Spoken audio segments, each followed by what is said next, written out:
Baik, kita sorry ini salah.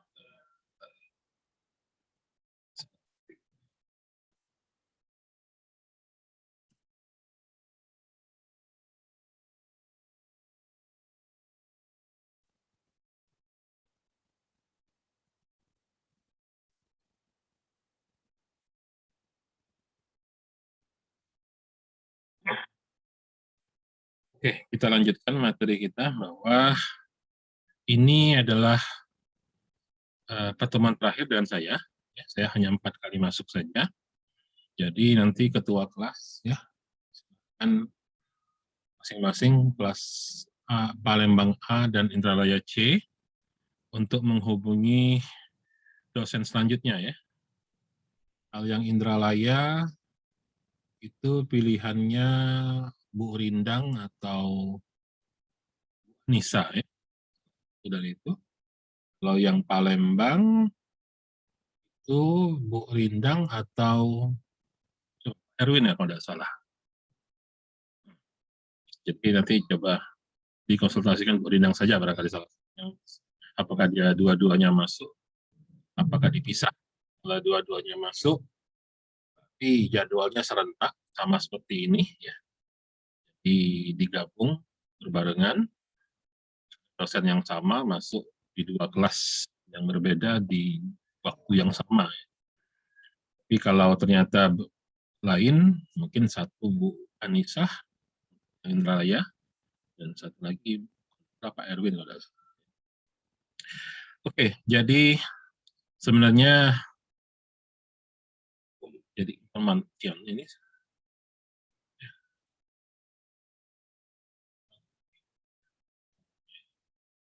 information information society ya, information society. Oke.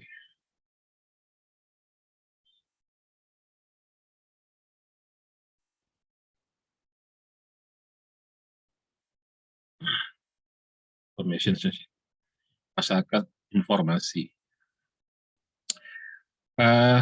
Sebenarnya ini hanya sebuah rangkuman. Jadi mungkin pertemuan hari ini nggak terlalu lama, ya. Hanya bersifat rangkuman saja dari apa yang sudah saya sampaikan.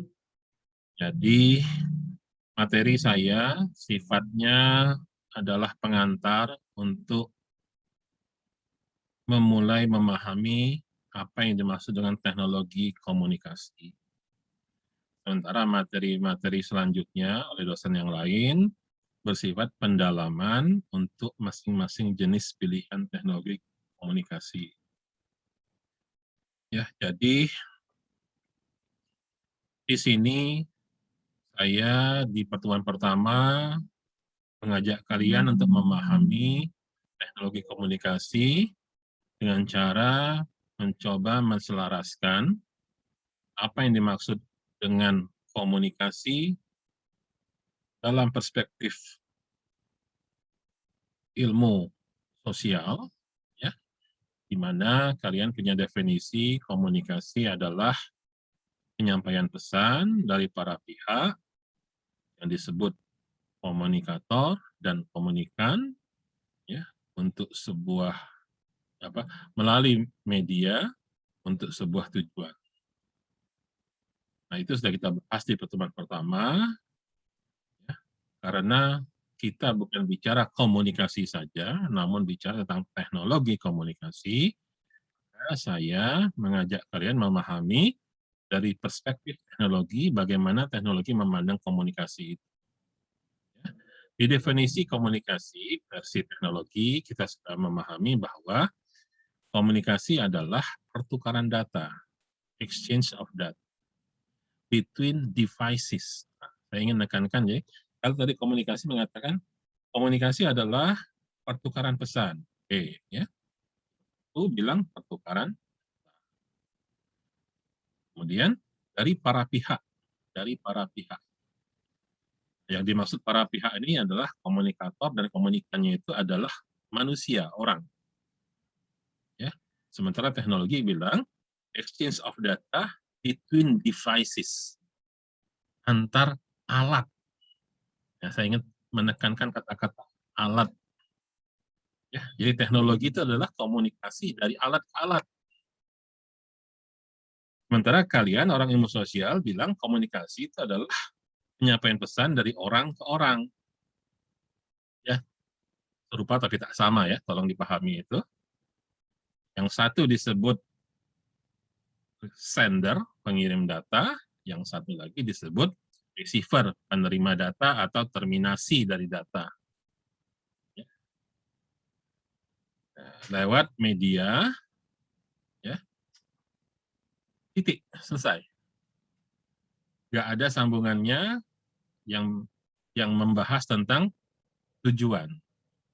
Jadi sekali lagi saya ingatkan bahwa teknologi don't care about your objective. Teknologi tidak mempedulikan apa yang menjadi tujuan Anda dalam berkomunikasi. Urusan teknologi adalah ada data yang harus dikirim dari sender kepada receiver. Dan itu semua alat. Sendernya alat, receivernya alat, salurannya juga alat. Nah, oke.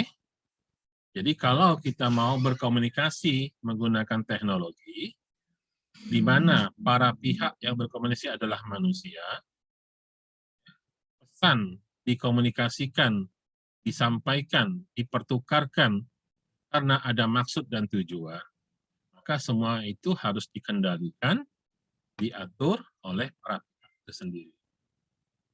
Sampai itu mudah-mudahan bisa dipahami. Ya.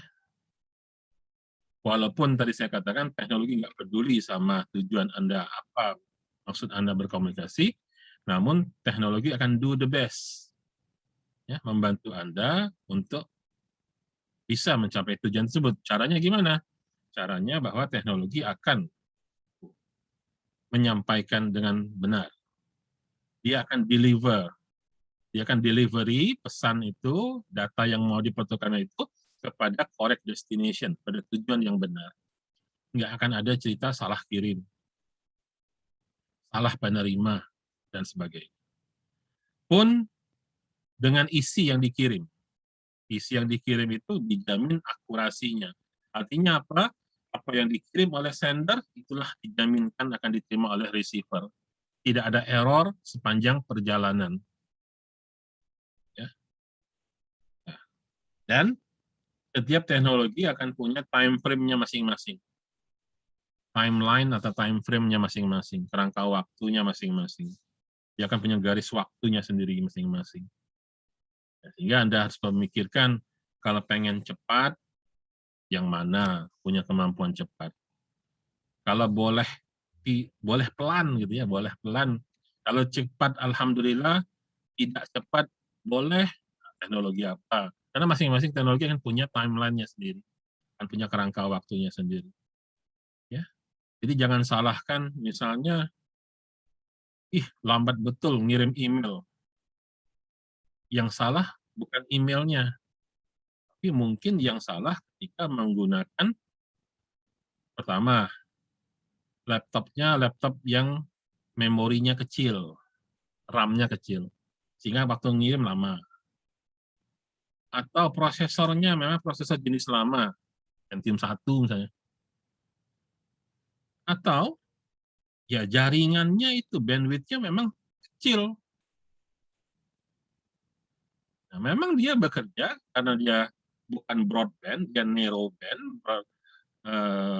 dia internet, tapi internet yang lambat misalnya. Jangan salahkan gitu.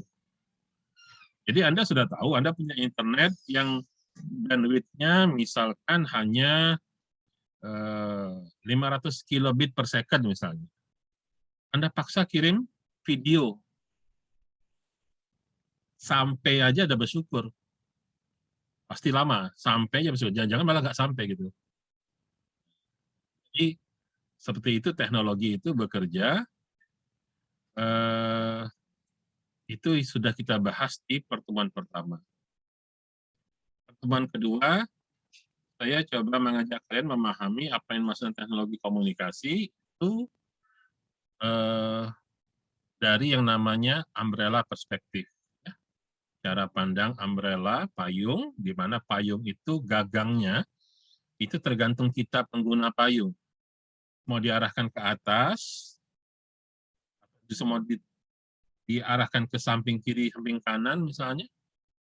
Jadi kalau tujuan pakai payung adalah tidak kena hujan, ya udah pastilah kita posisinya tuh di atas. Kalau hujan-hujan yang normal gitu ya. Tapi kalau hujannya hujan angin, biasanya kita bisa saja naruh payung itu ke depan kita gitu, karena kita berjalan melawan arah angin misalnya. Ada tampias misalnya. Pun sebaliknya kalau dipakai payung itu karena supaya tidak panas. Ya arah mataharinya dari mana gitu. Bisa saja kita tegak lurus di atas, dicondongkan sedikit dan sebagainya. Ya. Kalau pakai payung tujuannya bukan karena panas ataupun karena hujan, karena ingin gaya, ya silahkan, boleh-boleh saja. Anda pegang payungnya seperti apa, gagangnya itu. Karena memang tujuan memegang payung itu untuk menambah gaya atau penampilan. Ya. Nah, makanya gagang payung itu mensimbolkan individual users, ya, penggunaan tertentu atau tujuan dari komunikasi itu sendiri. Nah, selanjutnya justru payungnya ada pada layer-layer yang ada di atas, ya, dimulai dari layer inti, yaitu hardware, software, dan konten. Jadi kita tidak hanya melihat teknologi sebatas hardware-nya apa, software-nya apa, tapi termasuk juga kontennya, dan tentunya kontekstualnya bagaimana. Kontekstual itu bisa termasuk siapa pengguna teknologi itu. Teknologi komunikatornya siapa, komunikannya siapa. Kenapa? Karena namanya infrastruktur organisasi itu bermakna struktur organisasi dari para pengguna teknologi komunikasi. Siapa yang sedang berkomunikasi? Komunikatornya siapa, komunikannya siapa. Tentunya kita akan melihat kesesuaian, misalnya jika komunikatornya seorang mahasiswa, komunikannya rektor misalnya. Teknologi apa yang cocok, yang sesuai? Ada seorang sultan, seorang raja, menyampaikan pesan kepada rakyatnya misalnya. Ya, tentunya lain. Ya. Jadi ada struktur dari para pelaku komunikasinya. Dan yang terakhir, yang ketiga, ada layer namanya layer sistem sosial, atau sistem politik, atau sistem ekonomi. Apapun sistem yang digunakan untuk komunikasi itu dilakukan dalam sistem yang bagaimana. Jadi layer yang terluar, layer kesisteman. Ya. Nah itu yang kemarin saya waktu kita kuliah kedua, saya lupa menunjukkan dengan video lagu itu yang kita tonton minggu yang lalu. Ya. Bagaimana dalam sistem sosial di Thailand, ya itu ilustrasinya Thailand, yang memang walaupun di sana kehidupan sudah sangat terbuka, namun adat-adat istiadat masih belum bisa menerima bagaimana sikap seorang pimpinan dengan sekretaris misalnya. Ya. Kemudian apa namanya miskomunikasi dari seorang suami dengan istri atau istri dengan suami. Ya, kita lihat dalam video klip itu ada penggunaan handphone sebagai alat komunikasi, ada media sosial, ya, ya melihat bagaimana si sekretaris memposting media sosial dinner with my boss, ya, tapi disalahpahami oleh si istri dan sebagainya. Itu semua wujud-wujud kesalahan komunikasi akibat penempatan teknologi komunikasi yang tidak sesuai dengan sistem sosial dan sebagainya. Ya. Saya pikir itu yang sudah kita pahami, termasuk bahwa teknologi juga harus kita lihat perannya dalam kehidupan atau ketika dimanfaatkan. Ya. Apakah teknologi itu sebagai faktor yang enabling atau justru limiting? Mampukah dia memotivating atau malah inhibiting? Dan yang terakhir, elemen yang terakhir yang kita perlu pahami ketika kita membahas sebuah teknologi komunikasi adalah ada yang disebut faktor internal, ada faktor eksternal. Ya, karena ada faktor-faktor internal yang bisa saja menjadi inhibitor untuk pencapaian komunikasi. Halnya contoh bahwa SMS ya, itu hanya mampu mengirimkan pesan sebanyak 160 karakter. Kira-kira kalau kita menyampaikan pesan dalam jumlah yang sangat panjang, ya tentunya itu menjadi faktor inhibitor, faktor yang menghambat pencapaian tujuan. Kenapa? Karena pesan kita akan terpotong sampai dengan 160 karakter. Kalau dia terpotong, ketika disambung kembali nggak nyambung, itu pesannya bisa berubah. Faktor internal. Ada lagi, dulu misalnya ada BBM, BlackBerry Messenger. Ya, BlackBerry Messenger. Apa faktor internal BlackBerry Messenger itu? Yaitu pertama kalau grup, ya, kalau kita buat grup di BBM, maksimum 30 orang, nggak bisa lebih. Kalau ada 31 orang, ada orang baru masuk, maka harus ada orang yang dikeluarkan dari grup. Nah, itu bisa salah paham ya, gara-gara ada yang dikeluarin. Ya. Apalagi faktor internalnya BBM itu. BBM hanya bisa dipakai sesama BlackBerry. Nah, itu. Walaupun akhirnya ketika dia sudah menyerah kalah dengan WhatsApp, akhirnya BBM itu bisa diinstal juga di HP Android. Tapi penggunanya sudah lari, orang udah nggak mau pakai lagi. Jadi ada faktor-faktor internal yang membatasi keberhasilan komunikasi. Kalau nggak ada saingan, barangkali faktor internal itu nggak masalah. Tapi begitu dia punya saingan, punya kompetitor, ya ketika BBM ketemu musuhnya yaitu WhatsApp, ya selesai sudah. Bukan BlackBerry Messenger-nya saja yang habis, termasuk HP BlackBerry-nya juga habis. Kalah dalam persaingan. Nah, itu contoh faktor-faktor internal dan eksternal. Ya. Kalau eksternal ya hadirnya kompetitor dari teknologi itu sendiri misalnya.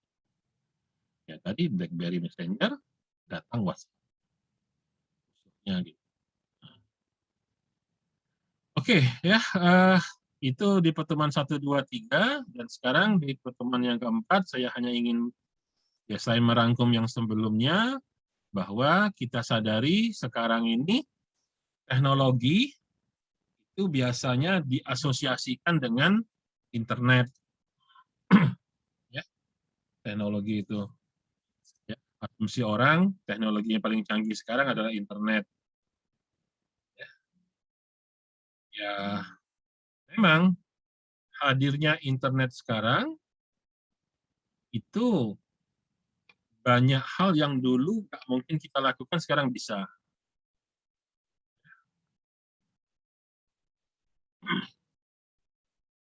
Jadi kalau bicara tentang teknologi komunikasi yang tercanggih, termodern adalah komunikasi-komunikasi berbasis internet. Ya. Itu sebab misalnya sekarang kalian pakai handphone, tapi saya yakin kamu jarang nelpon. Nelpon yang mendial dari teleponnya langsung. Kalaupun kamu teleponnya telepon yang lewat WhatsApp barangkali. Kenapa? Ya karena telepon yang lewat WhatsApp itu sudah free, ya sudah gratis, tergantung kuotanya.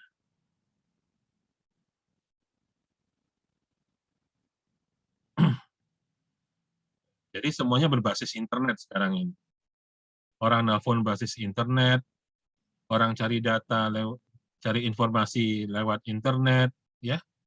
Komunikasi yang lain-lain pun semuanya lewat internet. Ya. Rata-rata seperti itu. Sehingga sumber informasi yang paling populer menjadi rujukan sekarang adalah Google. Adalah mesin pencari yang paling populer digunakan, walaupun masih banyak jenis-jenis yang lain. Dengan kata lain, internet itu sendiri menjadi bagian-bagian yang nggak bisa dipisahkan. Nah, internet itu adalah bukti masyarakat kita adalah masyarakat yang disebut information society. Kita lihat ekonomi masyarakat kita ya banyak dipengaruhi oleh internet. Ya, ekonomi, perdagangan, ya, kita lihat lebih-lebih gara-gara COVID ini semua sendi-sendi kehidupan menjadi terhenti gara-gara kita harus lockdown dan sebagainya. Namun yang membuat kita stay connect adalah karena ada internet. Bisnis masih bisa jalan karena ada internet. Sekolah masih bisa jalan karena ada internet. Dan sebagainya. Ya. Kalau nggak ada, ya stop semua itu pasti. Lockdown, COVID ini memaksa kita harusnya berhenti, nggak ada aktivitas. Ya. Nah, jadi dengan kata lain, pendidikan, ya, ekonomi, perputaran uang, bisnis, dan segala macam, itu sekarang sangat tergantung pada internet. Ya. Apa yang disalurkan dalam internet? Ya, informasi. Maka ya kita sekarang berada dalam suatu situasi yang disebut sebagai Society 5.0. Masyarakat versi 5.0. Nah, silahkan dicari apa yang dimaksud dengan Society 5.0. Ya. Society 5.0 itulah yang disebut dengan information society. Masyarakat yang kehidupannya berbasis informasi. Nah, apa yang berbasis informasi itu? Tentunya karena hadirnya internet. Masyarakat versi 5 atau Society 5.0 itu hadir karena kita berada di zaman yang disebut zaman revolusi industri keempat. Jadi Society 5.0 itu situasi kita, lingkungan kehidupan kita. Ya, silakan cari ya. Society 5.0 itu artinya apa? Itu adalah istilah yang diluncurkan oleh mantan Perdana Menteri Jepang, Shinzo Abe. Ya, Shinzo Abe itu baru mengundurkan diri 1,5 tahun yang lalu, jadi masih baru istilah itu. Society 5.0. Society 5.0 ini hadir karena teknologi sekarang adalah teknologi yang masuk dalam revolusi industri keempat. Nah, kita tahu revolusi industri pertama ditandai ketika James Watt menemukan mesin uap. Apa yang berubah dengan ditemukannya mesin uap oleh James Watt? Yaitu terjadi revolusi industri di mana semula kehidupan manusia yang ketika itu masih pertanian dan peternakan, ya, kalaupun ada industri, masih industri kecil, itu berubah, ya, berubah dengan hadirnya mesin uap. Jadi mesin uap itu menggantikan tenaga manusia dan tenaga hewan, ya, tenaga hewan dan tenaga manusia yang dulu dipakai untuk contoh misalnya orang memintal benang, ya, memintal benang, apakah benang dari sutra, ya, dari kepompong itu dipintal oleh orang, oleh manusia, atau benang yang dipintal dari kapas, dari bunga kapas, itu juga dulu dipintal dengan tenaga manusia, ya, tenaga manusia. Nah, kemudian James Watt menemukan mesin uap, maka terjadilah namanya mekanisasi industri. Pabrik-pabrik yang tadi mengandalkan hewan dan manusia diganti dengan tenaga mesin mekanik. Itulah revolusi industri yang membuat proses-proses fabrikasi, proses-proses industri bisa menjadi produksi massal. Itu revolusi industri pertama. Revolusi industri kedua hadir ketika listrik ditemukan. Ya, kalau tadi mesin uap itu mesin mekanik. Ketika listrik ditemukan, maka hadir mesin listrik. Ya, mesin listrik. Jadi mesin mekaniknya, mesin uapnya dibuat untuk menghasilkan listrik. Nah, listriknya baru dipakai untuk pabrik. Jadi lagi produksi massal. Revolusi industri ketiga itu terjadi ketika komputer ditemukan. Dengan hadirnya komputer, maka terjadi namanya otomatisasi produksi. Ya. Dulu mesin-mesin di pabrik tetap dikontrol oleh manusia. Yang kerja tetap manusia, tapi pakai tenaga mesin. Tapi begitu hadir komputer, maka fungsi pengendalian ada di komputer. Itu revolusi industri ketiga. Nah, sekarang kita berada di zaman yang disebut revolusi industri keempat. Apa itu? Yaitu ketika komputer memiliki kemampuan yang disebut artificial intelligence, kecerdasan buatan. Kecerdasan buatan ini, jika kita tidak siap menghadapinya, maka manusia bukan lagi dibantu oleh mesin, bukan manusia dibantu oleh komputer, bukan. Tapi peran manusia akan digantikan oleh mesin. Kita lihat di Jepang, itu, maka tadi Information Society itu munculnya dari Jepang pertama kali. Ya, Perdana Menteri Shinzo Abe yang mencetuskan istilah Society 5.0. Kenapa? Karena di Jepang itu sedang nggak aneh untuk situasi seperti itu. Yang pasti di Jepang itu kalau ada pekerjaan yang bekerja manusia, maka upahnya mahal sekali. Restoran, kalau mempekerjakan orang, gaji untuk karyawan itu mahal sekali. Daripada nyewa pegawai, nyewa manusia, yang akan ada capeknya, tapi ongkosnya mahal, gajinya mahal, orang Jepang lebih suka bahwa misalnya restoran itu dibuat nggak perlu ada pelayan. Kamu coba tonton film-film TV Jepang itu, kalau kita datang ke restoran Jepang, masuk di pintu, sudah tertera daftar menu di vending machine. Tinggal pilih, masukkan uang, bahkan kasir pun nggak ada lagi. Kita masukkan uang, kalau ada sosok atau kembalian, dia akan kembali oleh mesin. Kemudian kita dapat semacam kupon, kita pesan menu apa. Kupon itu dibawa ke dalam, langsung ditukarkan, dan kemudian disajikan makanan yang kita pesan. Ya kenapa? Karena lebih murah beli alat yang seperti itu ketimbang dia harus menggaji manusia. Ya. Kebetulan saya juga di semester ini ngajar mata kuliah teknologi informasi kesehatan di program studi kedokteran gigi. Ya.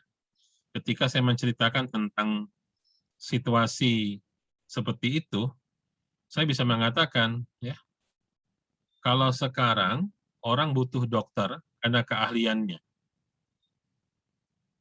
Kamu sadar nggak kalau kamu ke dokter, kamu cari dokter yang paling pakar, yang paling jago ngobatin. Ya, tapi sejago-jagonya dokter, dokter itu ada capeknya juga loh. Coba kamu perhatikan, dokter-dokter yang ngetop di Palembang ini, ya, itu kadang-kadang sampai jam 11 malam, sampai jam 12 malam masih ada pasien yang ngantri. Kan ada dokter itu barangkali jam sekian dia di rumah sakit umum, nanti jam berapa dia pindah ke Caritas, habis itu dia pergi ke rumah sakit Siti Khadijah, habis itu dia pergi kemana, terakhir bertempat praktek pribadinya barangkali. Capek nggak dia? Ya pasti pada satu waktu dia akan capek. Tapi persoalannya kepakarannya, kespesialisasiannya, itu yang dikejar orang. Saya bilang, coba bayangkan kalau pada sewaktu-waktu ya, komputer ya, dengan artificial intelligence-nya bisa secanggih dokter pakar tadi yang nggak pernah capek. Untuk apa lagi kita datang ke dokter yang manusia? Tuh, ya. Kalau ada dokter ya, yang karena kebatasan tenaganya, maka dia nggak bisa melayani. Udah terlalu capek nih. Tapi kalau kita punya artificial intelligence, ya tinggal kita buat saja mau berapa banyak robot dokter. Itulah zaman ketika komputer sudah berada di era artificial intelligence. Dan sekarang ini sudah. Ya, sekarang ini udah kecerdasan buatan. Tinggal rupa robot tuh mau dibuat seperti apa. Di Jepang juga, di Cina sudah banyak dibuat robot-robot perempuan yang kalau ngomong jauh lebih halus lembut tutur katanya ketimbang manusia. Ya. Makanya di Jepang, di supermarket yang terkenal, yang nunggu di depan pintu ketika pelanggan masuk, mengucapkan selamat pagi, selamat siang, itu robot. Nah, rupanya mirip seperti orang. Itulah situasi artificial intelligence ketika komputer sudah memiliki kecerdasan seperti manusia. Ya. Manusia itu sebenarnya paling cerdas. Manusia itu paling cerdas ketimbang makhluk-makhluk yang lain. Ya. Sejujurnya Allah sendiri, kita yang orang Islam, sudah tahu bahwa makhluk ciptaan Allah itu yang paling cerdas itu manusia. Nah, kalau tidak percaya, baca surah yang menceritakan bagaimana penciptaan Nabi Adam. Ya, bahkan malaikat pun menyerah kalah. Dia kalah daripada Adam, manusia yang diciptakan Allah, tentang kecerdasan. Tapi masalah manusia itu adalah kapasitas. Maksud kapasitas apa? Endurance-nya bisa tahan lama enggak. Kapasitas lagi adalah dia pinter, dia cerdas, tapi mikirnya punya keterbatasan karena memori otak kita terbatas. Kalau komputer kurang memori, tambah RAM-nya gitu aja. Kurang cepat ngitungnya, prosesornya ditambahin, ya tambah cepat mikirnya. Persoalannya adalah knowledge-nya ada enggak? Pengetahuannya ada enggak? Informasinya ada enggak? Datanya ada enggak? Nah, jadi data diubah jadi informasi, informasi nanti jadi knowledge. Ya, kebetulan bidang ilmu saya sebetulnya, pakaran saya, itu namanya knowledge management. Bagaimana kita mengkonversi data menjadi informasi, informasi dikonversi menjadi knowledge, pengetahuan. Nah, tinggal implementasinya itulah namanya artificial intelligence. Nah, itu sudah di situ kita di zaman itu. Jadi dengan kata lain, ketika informasi mengalir dengan baik, ketika aliran informasi sudah tidak ada sekatan-sekatan lagi, ketika informasi mudah diperoleh, maka masyarakat pengguna informasi itu kita sebut sebagai information society.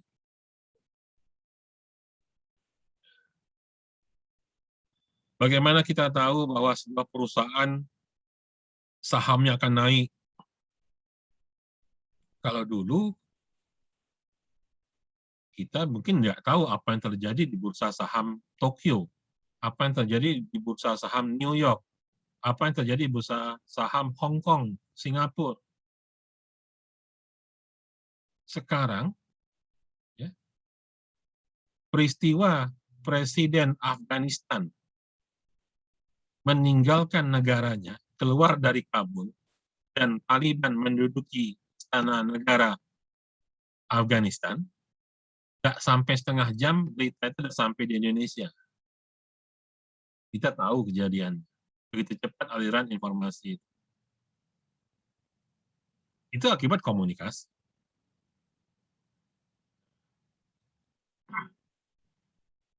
Jadi, inilah situasi masyarakat sekarang. Jadi silahkan coba kamu dalamin bagi yang tertarik. Ya. Di satu sisi ada namanya Society 5.0, di sisi yang lain ya ada perkembangan teknologi yang sekarang kita sebut sebagai revolusi industri keempat. Coba ambil bagian dari revolusi industri keempat itu yang ada kaitannya dengan teknologi komunikasi.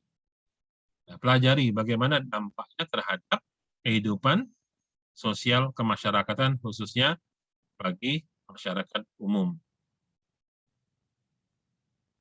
Oke, itu yang disebut dengan information society.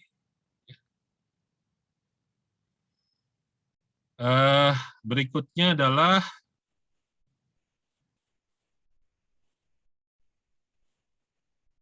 kita harus menyadari ya bahwa sekarang ini adalah informasi itu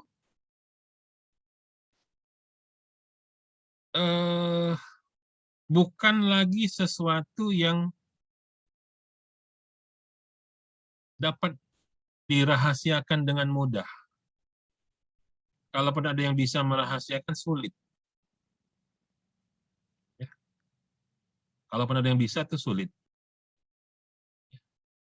Mau menjadikan sesuatu itu sebagai private goods, ya, sebagai barang milik pribadi, sudah sulit. Bahkan kadang-kadang kita tanpa sadar, rahasia pribadi itu malah kita sendiri yang membukanya. Dulu, orang nggak tahu isi hati kita, orang nggak tahu apa yang sedang kita pikirkan dalam benak kita. Tapi kamu ketika ditanya oleh Facebook, apa yang sedang kamu pikirkan, kamu langsung nulis status. Ya, sedunia tahu kalau kamu sedang putus pacar. Sedunia tahu kalau kamu sedang frustasi, misalnya. Kadang-kadang tambah sadar. Belum lagi jebakan-jebakan penipuan, ya. Jebakan-jebakan penipuan. Misalnya, oh, Anda mendapat hadiah hasil undian. Tolong kirim nomor KTP Anda, nomor rekening. Kita sendiri kadang-kadang secara nggak sengaja, tanpa sadar, kita sendiri mempublishkan privasi kita gitu. Dan ingat, sekali Anda connected dengan internet, sekali informasi Anda tersebar di internet, semuanya langsung menjadi public item. Nggak akan pernah bisa kamu tarik. Ya. Misal, insya Allah siapa tahu setelah ini berapa lama lagi ada di antara kalian yang barangkali dapat hidayah. Ya. Terus minggu depan tiba-tiba muncul sudah lengkap dengan jilbab syar'inya. Gitu. Ya, tahu kan? Kemudian merasa menyesal bahwa dulu-dulu memposting foto-foto lengkap tanpa jilbab. Kebetulan saya baca sendiri status dari keponakan saya. Ada keponakan saya nulis di Facebook-nya gitu. Minggu ini tiap hari, habis tiap kali saya buka Facebook selalu kebaca terus postingan keponakan saya itu. Intinya dia memposting bahwa minta tolong om, tante, kakak-kakak, katanya adik-adik, saudara-saudaranya, teman-teman yang masih menyimpan foto saya sebelum saya menggunakan hijab, tolong dihapus. Ya percuma menurut hati saya. Dalam hati saya nggak perlu. Nggak pernah bisa. Nggak pernah bisa untuk dihapus. Karena apapun yang sudah masuk di internet, itu bukan lagi private goods. Bukan benda-benda milik pribadi, tapi sudah menjadi milik publik. Karena informasinya menyebar kemana-mana. Kita nggak bisa, katakanlah kita tahu di akun kita ada foto yang dulu nggak pakai jilbab, terus kita delete, kita hapus di sana. Yakin nggak kalau foto itu belum pernah di-download orang? Misal ya, contoh.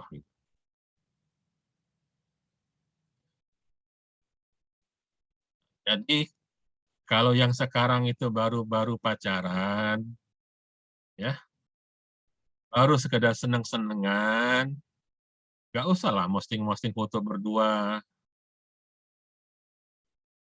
Iya, kalau terus sampai menikah. Kalau putus tengah jalan, kan nanti malu sendiri, karena sudah jadi foto publik. Dibilang kata orang apa nih, foto prewedding apa ini. Padahal putus. Kan sedih. Ya. Kalau zaman saya dulu, ya putus. Nggak ada bekasnya. Kalaupun ada simpanan dalam lemari, entah masih ada apa nggak tuh si foto disimpan dalam lemari itu. Itu dulu. Ya, tapi kalau kamu sekarang ini saya yakin foto-foto posting-posting Instagram, ya, Facebook, Twitter, wah posting mesra banget gitu. Hah? Yang konyolnya habis posting-postingan yang begitu, ketika putus, posting lagi putus. Allahu Rabbi. Ya, malah pengumuman kalau dia putus. Ya, nah, itu. Jadi nggak usah lah yang seperti itu. Ya. Ingat ya, ini informasi itu nyebar ya kemana-mana. Karena komunikasi kita sudah begitu mudahnya berlangsung. Ya. Oke, jadi di sini silakan lihat ya, information is public good because it's intangible. Ya, public good. Dia adalah benda milik publik, informasi itu. Nggak bisa kita nutup-nutupin. Seberapa kuat kita nutupin informasi? Kalau zaman dulu nih, ketika penguasa ingin membungkam pers, orang komunikasi pasti hobi yang begitu-gituan.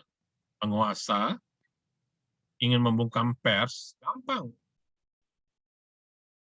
Tutup atau penjarakan pemretnya. Tutup perusahaan penerbit koran atau majalahnya. Selesai. Kalau sempat cetak, tarik dari peredaran koran atau majalah yang sudah terbit. Dulu pernah ada kejadian, majalah Tempo menerbitkan berita yang menyinggung warga penguasa. Nggak lama kok, terbit pagi, sore sudah bersih. Semua lapak penjual majalah koran sudah ada yang belinya semua, sudah ada yang borong. Selesai. nggak nyebar lagi beritanya. Nah, kalau sekarang,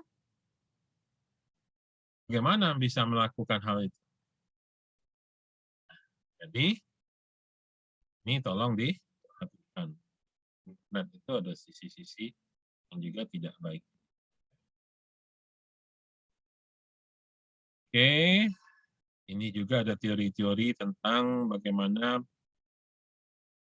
pengembangan dari yang namanya masyarakat informasi ini, ya. Akan dibaca di buku. Saya akan sampai pada sebuah kesimpulan akhir bahwa, ya, yang namanya masyarakat informasi itu seyogyanya, ya, seyogyanya tugas teknologi itu, ya, dia diciptakan untuk dapat membantu kita mengendalikan informasi. Maksudnya mengendalikan, bukan menahan, bukan memblokir, karena nggak bisa ditahan, nggak bisa diblokir. Ya, mengendalikan. Jadi kita harus bijak menggunakan teknologi, ya. Kita tahu teknologi apa yang paling sesuai untuk kebutuhan kita dalam berkomunikasi. Nah, itu salah satu cara-cara untuk mengontrol.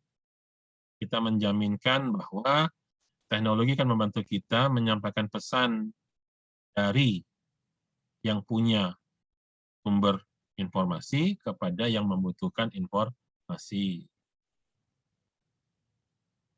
Nah, ya. Jadi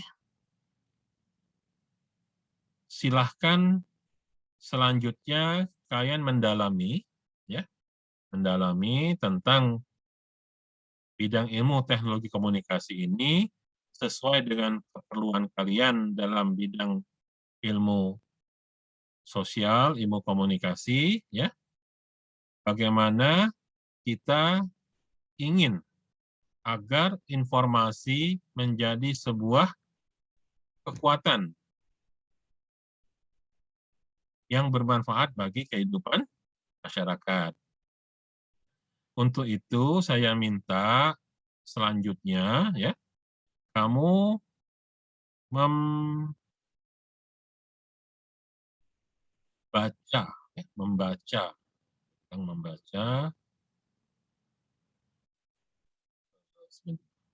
mana slide.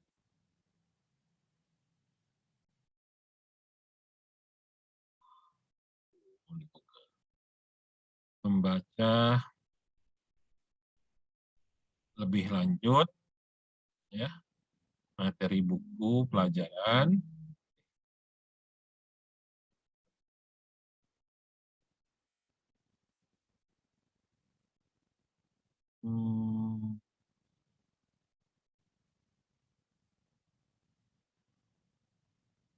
Ya, silahkan dilanjutkan, ya, memahami isi buku ini, ya, di mana sebagian buku ini sudah saya jelaskan. Yang pertama tentang ekosistem teknologi komunikasi, ya. Ini yang ngebahas tentang umbrella, ya, tentang teori umbrella.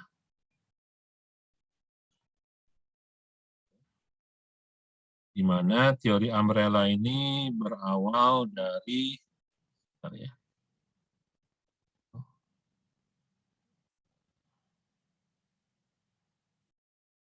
ini ada cerita tentang Google, bagaimana Google itu menjadi sumber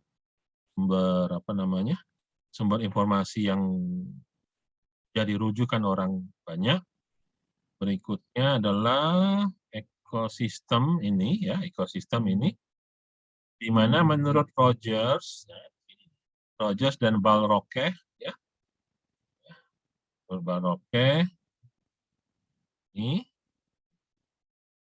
ada dua teori Rogers dan teori Balroke, ya, yang akhirnya digabungkan, ya,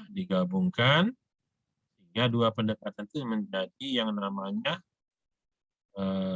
teknologi ekosistem, ya, di mana wujudnya adalah umbrella perspektif. Ya.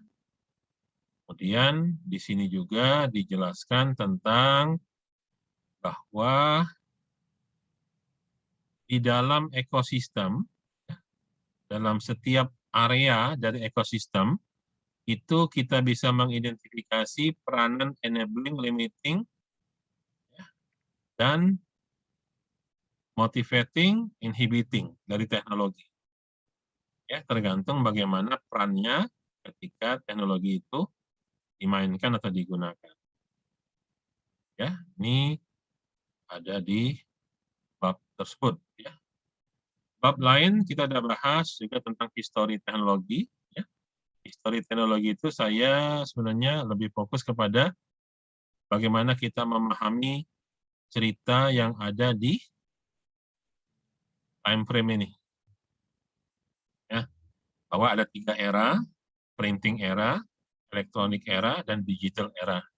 Ya, kita lihat bahwa jarak antara satu dan yang lain, kalau yang dulu renggang jauh, tapi yang terakhir-terakhir makin merapat. Selain itu, kalau kita lihat yang terakhir-terakhir ini, makin yang akhir muncul, maka yang sebelumnya sudah hilang atau mati. Itu yang saya sebut dengan istilah destruktif teknologi. Tapi kalau yang lama-lama, ini masih eksis semua. Hadirnya koran tidak membunuh buku. Hadirnya majalah tidak membunuh koran. Hadirnya radio tidak membunuh telepon. Hadirnya TV tidak membunuh radio, dan seterusnya. Tapi yang sekarang, lihatlah, mana ada lagi yang compact disc, misalnya. DVD, mana ada lagi sekarang. Sudah hilang semua. Itu perilaku-perilaku teknologi seperti itu yang kita perhatikan. Nah, sebenarnya kemudian bab 3 ini tentang understanding communication technology seperti yang kita bahas sekarang. Ya. Nah, selebihnya kalau ingin melihat apa saja teknologi yang ada, ya di bagian kedua itu tentang era elektronik, ya, digital television, ya, terus multi-channel television, IPTV, Internet Protocol TV.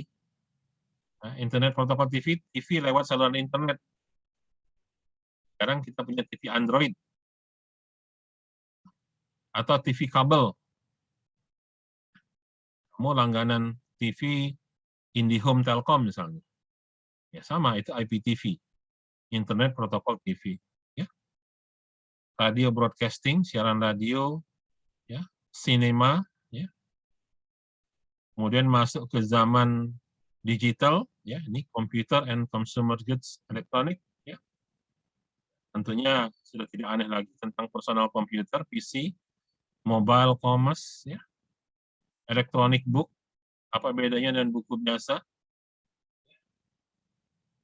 video games, ya, home video, digital audio, digital imaging untuk audio, video, dan sebagainya.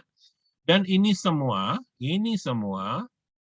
teknologi komunikasi ini semua bisa berlangsung karena ada network. Nah, kita sudah pernah singgung itu tentang network di awal pertemuan pertama. Adanya network itu. Network yang paling kuno apa? Telepon. Ya, dulu telepon itu network yang paling kuno. Tapi sekarang network yang sekarang apa? Internet. Jadi penghubung kita itu internet. Alat kita, program kita sebut WhatsApp. Alatnya HP atau laptop. Tapi sebenarnya penghubung kita itu adalah internet. Kalau nggak ada internet, percuma aplikasi WhatsApp itu. Ya. Bahkan kita nelpon lewat WhatsApp sekarang. Tapi gimana cara nelpon lewat WhatsApp? Ya harus ada networknya, itu internet. Kalau kita nggak punya kuota, nggak punya internet, ya nggak bisa WhatsApp. Text-nya nggak delivered, call-nya nggak nyambung. Ya, silakan dibaca di sini ya detailnya. Kemudian media komunikasi lagi yang menjadi tren kehidupan kita apa? Sosial network. Ya, ini udah masuk kemana-mana. Mungkin kalau kita mau jujur, rasanya kayaknya lebih sering kita buka sosial network kita ketimbang buka Quran kayaknya. Jujur aja lah. Ya, ini sudah merusak betul, mental kita rusak. Tapi ingat, kalau kita ngomong internet modern bukan internet yang 20 tahun yang lalu saya kenal. Kalau dulu internet itu hanya website, pengirim email, nah itu udah internet itu dulu. Ya, dulu kalau mau chatting namanya IRC. Saya yakin kamu belum lahir ketika orang menggunakan IRC. Coba tanya orang tua kamu, pernah nggak pakai namanya IRC untuk chatting-chattingan? Itu narrowband. Ya, sekarang nggak mungkin dengan narrowband karena kebutuhannya broadband. Karena yang mau dikirimkan, data yang mau dikomunikasikan, itu audio video yang size-nya besar-besar. Maka kita membutuhkan namanya broadband. Ini juga internet. Ya. Ya, memang kalau saya sendiri yang ngajar mata kuliah ini dari awal sampai akhir barangkali bisa banyak yang dibahas, tapi karena harus dibagi-bagi dengan dosen yang lain, ya saya tentunya hanya ngambil bagian-bagian fundamentalnya saja, detailnya paling-paling saya hanya bisa seperti ini, silakan dibaca sendiri. Dan akhirnya sampailah pada sebuah kesimpulan. Ya, kesimpulan. Justru saya mau bertanya, apa kesimpulan kamu? Nah, ya, saya tidak ada ujian dari saya. Jadi nanti UTS dan UAS itu dari dosen lain. Kalau kalian yang kelas Indralaya berarti dengan Bu Rindang dan Bu Nisa. Ya, sementara yang kelas Palembang, Bu Rindang sama Pak Ibrahim, Pak Erwin Ibrahim.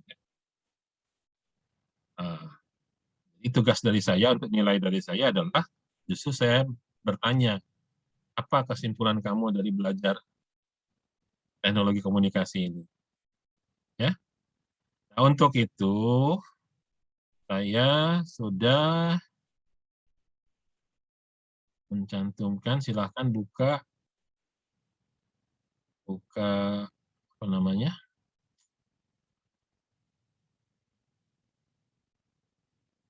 akan buka e-learning-nya, buka e-learning,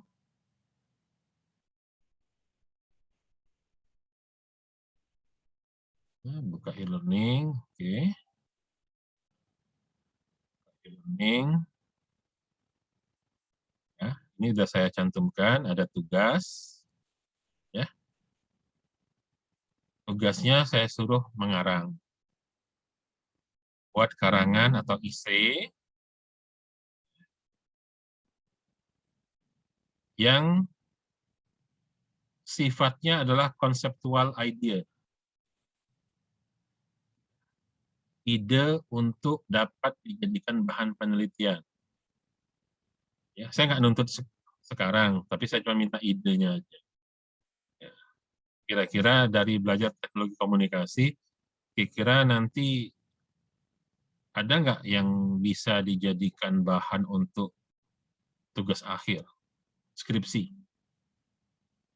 Ya, jadi buat karangan atau isi tentang sebuah ide untuk dijadikan bahan penelitian. Ya, tapi yang saya minta hanya bersifat konseptual idea untuk diteliti tentang pemanfaatan atau peran atau kontribusi yang dapat diperoleh jika kita mengimplementasikan teknologi komunikasi.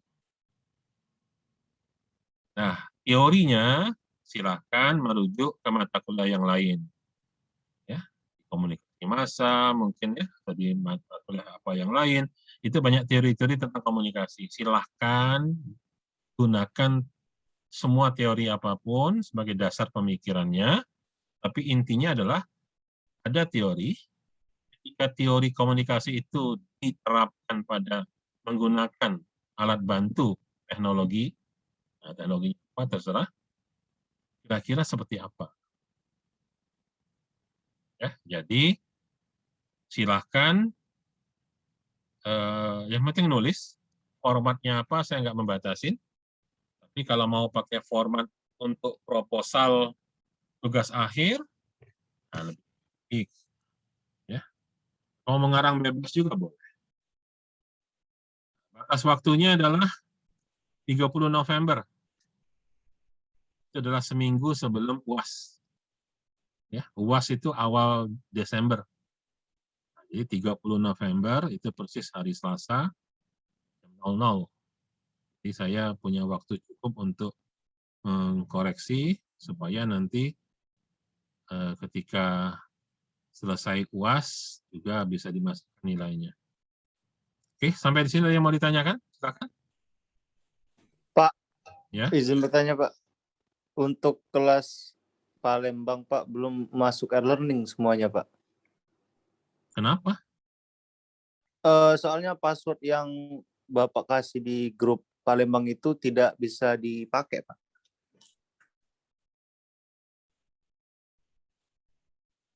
Ini yang masalahnya yang membuat kelasnya itu bukan saya. Waktu dengan Bu Miftah? Pak, izin masuk, Pak. Hah? Izin berbicara. Sebentar. Ini kelas Palembang A ya?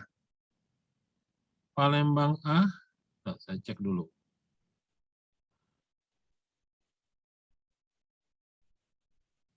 Dari semua pertemuan.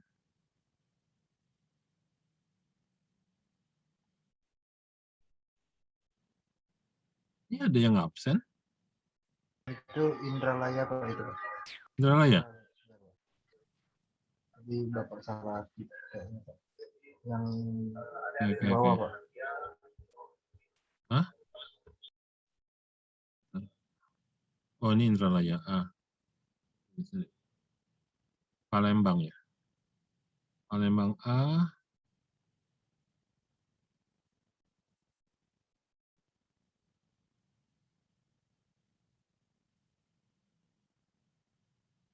Nggak pernah ada ini.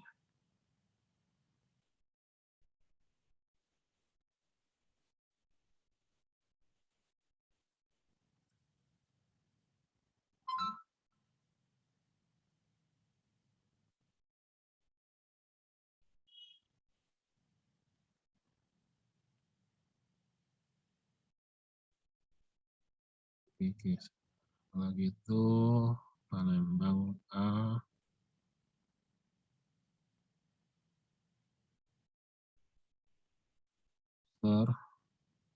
General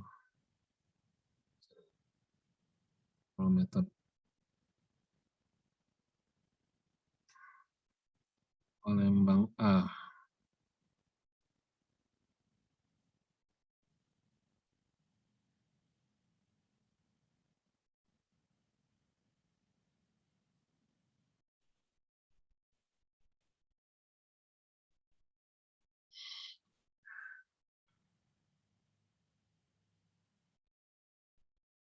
Oke, kita ganti. Ini apa yang lama nih dulu?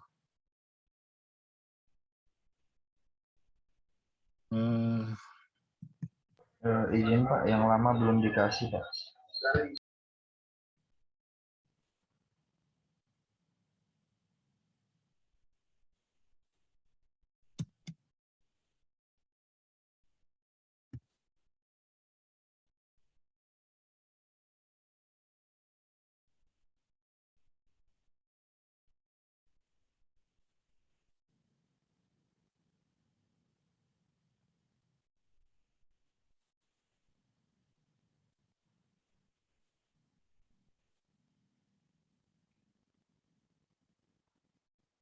Oke, coba sekarang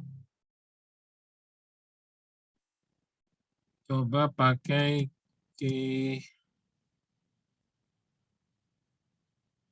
enrollment key-nya ya. Enrollment key gunakan tadi ICOM PLGA. Nah, saya kirimkan di chat untuk yang Palembang. Baik, Pak. Di ICOM PLGA yang barusan saya edit. Ya Pak, udah bisa Pak barusan. Tadi ada yang bilang belum pernah dikirim.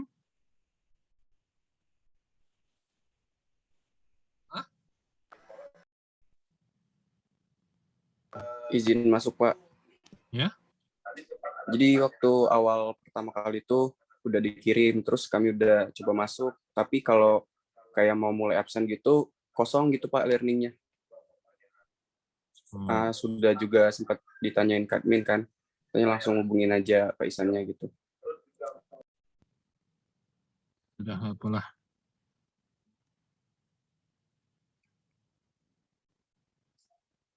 Masalahnya ini memang tahun lalu saya yang create e-learning-nya. Nah, tapi entah bagaimana sistem yang baru tahun ini itu kayaknya dari e-learning Unsri memisahkan setiap semester tidak dicampur-campur. Alhasil e-learning Unsri itu mengcopy judul-judul mata kuliah di semester tahun dulu untuk dimunculkan lagi, tapi isinya kosong. Nah, gitu. Nah, jadi sebenarnya saya sendiri ketika ditanya apa, karena bukan saya yang create itu, nah, jadi seperti itu. Kalau tahun lalu saya yang create, saya yang tahu. Lah, sudah nggak apa-apa lah kalau gitu ya. Yang penting sekarang sudah bisa masuk ya. Udah Pak, alhamdulillah. Udah Pak. Cek, udah nambah belum?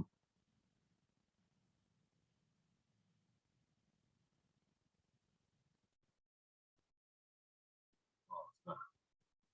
24 karena udah bertambah. Oke ya, jadi artinya sekarang ya kalian bisa akses e-learning-nya, bisa masuk.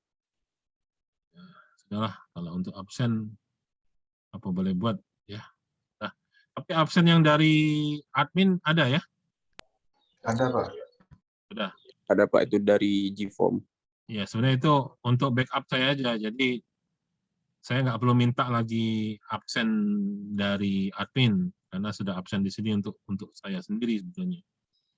Oke, nah, jadi materinya ini ya, materi yang punya saya. Ini yang MBJ 1, MBJ 2, MBJ 3, MBJ 4 ya. Nah, di sini ada materi untuk yang kelas Indralaya A sama Palembang B ini. Ini Bu Miftah yang masuk pertama. Nanti tolong yang dosen berikutnya tinggal nyambung aja di topik-topik berikutnya gitu. Kalau ada dosen lain, apakah Bu Anissa atau Bindang, ya, untuk melanjutkan di sini.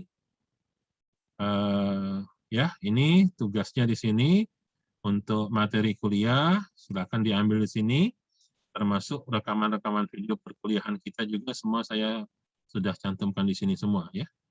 Yang untuk kalian ini Indralaya A, Palembang B, kuliah pertama. Ya. Ini di kuliah kedua, kuliah ketiga, dan hari ini kuliah keempat. Nanti saya upload setelah selesai. Ya. Oke, jangan lupa, ini tugasnya 20% dari total nilai. Ya, lumayan bisa membantu ini. Ya. Kalau nilai UTS atau nilai UAS kamu agak jatuh, ini bisa terbantu. Jadi jangan diabaikan. Ya. Sampai gara-gara ya 20% ini berpengaruh terhadap nilai akhir. Oke, kenapa? Ada yang mau tanya? Izin Pak, mau make sure terkait dengan tugas ini. Boleh Pak? Apakah boleh? Ya, kenapa? Oke. Ini tuh berarti tugasnya kayak kita menyajikan suatu ide dalam bentuk bebas kan? Maksudnya esai, terus kalau mau dalam bentuk proposal pun boleh. Terus ini tuh idenya secara general kan Pak, nggak harus spesifik banget. Atau Ya. gimana? Justru saya mau lihat sejauh mana pemahaman kamu. Kalau pemahaman kamu masih umum-umum aja, ya general, nilainya nilai general gitu. Kalau kamu sudah bisa sampai spesifik, detail, rinci, menandakan kamu sudah paham banget. Ya, makanya saya tidak mengatakan harus sekarang. Jadi setelah kamu dapat mata kuliah dari Bu Rindang, dari Bu Anissa, barangkali ya, dapat tambahan-tambahan, termasuk gabungan dengan mata kuliah yang lain, misalnya komunikasi massa dan sebagainya. Ya, jadi komunikasi massa ada pelajaran, ada teori. Terus kamu pikir-pikir kok teori itu kalau diterapkan dengan teknologi ini, kira-kira gimana ya? Manfaatnya seperti apa? Kontribusinya besar nggak? Ya, ini kira-kira hadirnya teknologi ini untuk suatu tujuan enabling kah? Atau justru jadi inhibiting? Idenya aja. Ya. Jadi saya ingin lihat sejauh mana pemahaman kamu, satu. Dua, sejauh mana kamu punya ketertarikan. Tiga, ada nggak rasa kurius, rasa pengen tahu. Ya. Ide itu kadang-kadang muncul karena ada rasa ingin tahu. Ya. Ada rasa penasaran. Ya. Nah, tadi umum boleh, saya nggak bilang harus khusus. Ya, tapi kalau ada yang membuat khusus, di retail, analisisnya rinci banget, semua teori digabung-gabungkan, dia bisa mensintesa berbagai macam teori, itu sih bagus. Bisa ya? Bisa dipahami ya? Baik Pak, berarti kompleksitas daripada ide itu termasuk dalam penilaiannya. Ya, nggak perlu diomongin lah yang begitu. Baik, Ya. terima kasih Pak. Yang begitu kan nggak usah diomong. Saya bilang, oh bikin yang umum-umum aja, berarti saya nyuruh kamu males-malesan namanya. Ya, tapi yang mau males silahkan. Mau buat asal-asalan, nggak apa-apa. It's your own decision. Ya. Yang mau buat sempurna, alhamdulillah. Oke, ada lagi yang lain? Oke, semoga apa yang saya sampaikan bermanfaat. Ya, memang sayang karena cuman kuliah online, interaksi kita mungkin kurang intensif ya. Saya terasa betul sudah 2 tahun ngajar online ini lain rasanya ya dibandingkan dengan angkatan kakak-kakak tingkat kamu yang kita kuliahnya full. Biasanya saya tuh malah kurang-kurang waktunya ya. 2,5 jam tuh kurang biasanya. Nah, kita ada banyak diskusi, tapi kalau kuliah online ini lebih terasa monoton ya. Saya tanya, ada pertanyaan? Diam. Paham? Diam. Ada yang bingung? Diam. Yang mana itu? Tapi kalau di kelas, biasanya suasana sepengalaman saya, ya makanya saya masih bertahan ngajar di FISIP, di jurusan ilmu komunikasi ini, saya merasa menarik kalau ngajar di FISIP itu. Karena akan beda suasananya, yang saya sehari-hari ketemu anak Fasilkom yang sangat, ya biasanya cara berpikirnya rigid banget, gitu.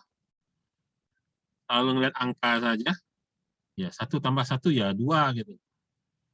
Nah, kalau anak FISIP itu kan 1 tambah 1 bisa jadi 3 gitu. Nah, penjelasannya kenapa bisa jadi 3 itu yang menarik biasanya. Analisis-analisisnya gitu. Nah, oke. Insya Allah kalau ada yang mau ditanyakan selepas kuliah, boleh saja. Ya, banyak kakak tingkat kamu ketemu sama saya di semester 3 mata kuliah ini. Tapi nanti menjelang skripsi, ada 1-2 orang yang diskusi, Pak nanya ini, itu. Silahkan. Sama saya. Kalau nggak ada, kita akhiri ya. Semoga bermanfaat. Terima kasih. Assalamualaikum warahmatullahi wabarakatuh. Waalaikumsalam warahmatullahi wabarakatuh. Terima kasih Pak. Terima kasih, Pak.